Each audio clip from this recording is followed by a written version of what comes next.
काकी देखो, इस बार मैं आपके लिए ताज़ी मूंगफली और नींबू लेकर आया हूँ। आपको भुनी हुई मूंगफलियाँ बहुत पसंद है ना?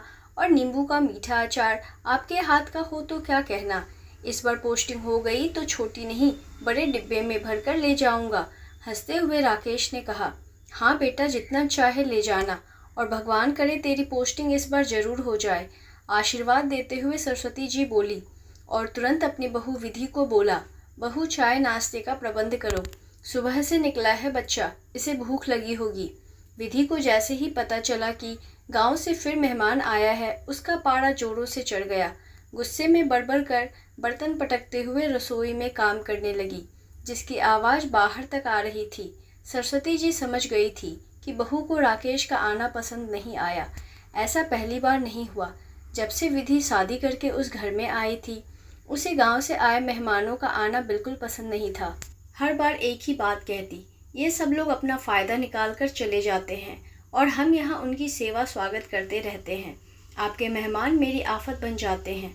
असल में आनंद बाबू और सरस्वती जी कई सालों पहले गांव से शहर नौकरी और बच्चों की पढ़ाई के सिलसिले में आकर बस गए थे। गांव में खेती बाड़ी थी, इसलिए माँ बाबूजी वहीं रुके। अब जब भी कोई काम से शहर आता, उनके हाथों गेहूँ, चना दाल, सब्जियां पहुंच जाती। सरस्वती जी व्यवहार में कुशल थी। उनके मधुर व्यवहार के कारण गांव के कुछ बच्चे परीक्षा देने के लिए शहर पहुंचते तो वे उन्हीं के घर ठहरते। सरस्वती जी भी सबका बहुत ध्यान रखती। इसका एक फ़ायदा और भी था। आनंद बाबू की टूरिंग जॉब थी, तो गांव के रिश्तेदार, जान पहचान के लोगों का घर में बने रहने से सरस्वती जी और बच्चों को अकेले रहने का डर भी नहीं लगता था। घर के बाहर के कामों में मदद भी मिल जाती थी। उधर गांव से आए बच्चों की पढ़ाई, परीक्षा या किसी का इलाज आसानी से हो जाता।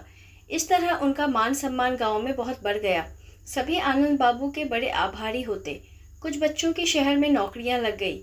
कोई पढ़ लिख कर डॉक्टर तो कोई इंजीनियर बन गया, तो किसी की सरकारी नौकरी लग गई। मगर जब से बहू विधि घर आई थी, उसे इतने लोगों का घर में आना जाना बिल्कुल पसंद नहीं था। विधि नहीं चाहती थी कि कोई मेहमान घर आए। उसे हमेशा लगता है कि उसकी प्राइवेसी में दखल हो रहा है। यह लीजिए भाभी जी, आपके लिए मैं खट्टी मीठी इमली तुड़वा कर लाया हूँ। गांव का सीधा साधा सज्जन राकेश बिना सोचे समझे रसोई में पहुँच गया। तुम्हारी हिम्मत कैसे हुई मुझे भाभी कहने की? तुम हो कौन? मैं तुम्हें नहीं जानती, और ये फालतू की चीज़ें मैं नहीं खाती। आइंदा से घर में इधर उधर घूमने से पहले इजाज़त ले लिया करो। न जाने कहाँ कहाँ से चले आते हैं। मान न मान, मैं तेरा मेहमान। गुस्से में बड़बड़ाती हुई विधि जोर से चाय का कप पटकते हुए बोली, बहू ये क्या तरीका हुआ बात करने का? ये हमारे घर के मेहमान हैं, और ये तो तुम्हारे ससुर जी के एक खास दोस्त का बेटा है। उन्होंने हमेशा हमारी मदद की है। अगर तुम्हारे पापा जी को पता चला कि तुमने ऐसा व्यवहार किया तो उन्हें बहुत बुरा लगेगा। माँ जी काम निकल जाने पर कोई दोस्ती नहीं रखता। ये सब आपके सीधेपन का फ़ायदा उठाते हैं। देख लेना, जो एक बार नौकरी लग गई तो दोबारा कभी आपका नाम याद नहीं करेंगे। पूरे ज़माने में स्वार्थी लोग भरे पड़े हैं। यह दुनिया स्वार्थ पर ही चल रही है। सीधे सच्चे लोगों को फंसाकर सब अपना उल्लू सीधा करते हैं। असल में विधि को लगता है कि सास ससुर गांव के रिश्तेदार मेहमानों के नाम पर दोनों हाथों से पैसे लुटा देंगे तो उसके लिए क्या बचेगा। आखिर उसके भविष्य का भी तो सवाल था। खैर, राकेश पुलिस परीक्षा देकर वापस गांव लौट गया। कुछ दिन बाद पता चला उसकी पोस्टिंग भी इसी शहर में हो गई है।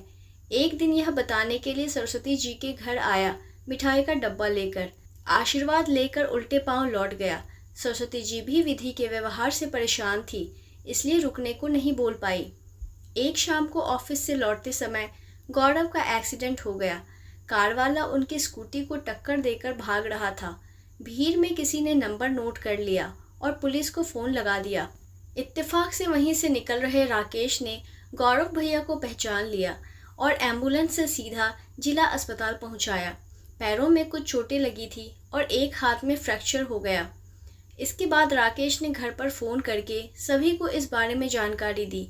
कुछ ही देर में सभी अस्पताल पहुंचे। राकेश ने आनंद बाबू को सारी बात बताई।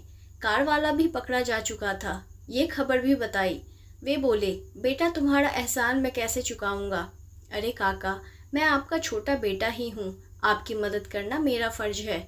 और फिर मैं जो भी हूँ आप और काकी की वजह से हूँ।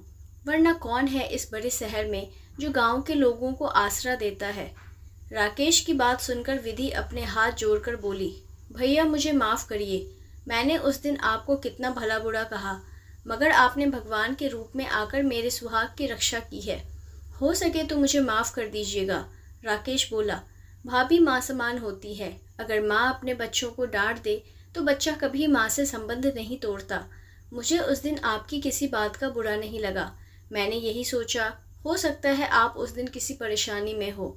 इतने में डॉक्टर निकल कर आए। अरे मनीष तुम, डॉक्टर ने आनंद बाबू के पैर छुए। ये देख विधि सोच ही रही थी कि वे बोले, अरे मनीष तो हमारे घर रहकर ही डॉक्टर बना था, बड़ा होनहार बच्चा था, बस हमारी थोड़ी सी मदद से देखो आज कितनी तरक्की कर रहा है। खुश होते हुए आनंद बाबू बोले। विधि शर्मिंदा होते हुए अपनी सास से बोली, माँ जी आपने तो इतने नेकी के काम किया और मैं बावरी आपको हमेशा यही कहती रही, ये सभी स्वार्थी हैं और आपको उल्लू बना रहे हैं। मैं कितनी गलत थी, मेहमानों का आना मुझे हमेशा आंखों में खटकता रहा, जबकि आज उन्हीं लोगों की वजह से गौरव की जान बच पाई है। बहु अतिथि देवो भव हमारी संस्कृति है, फिर अगर हमारी थोड़ी सी मदद से किसी के काम बन जाते हैं, जिंदगी संवर जाती है, तो हमें ज़रूर करना चाहिए। आपको यह कहानी कैसी लगी हमें कमेंट कर ज़रूर बताएं। नई कहानी सुनने के लिए हमारे चैनल को सब्सक्राइब करना ना भूलें। मिलते हैं एक नई कहानी के साथ, तब तक धन्यवाद।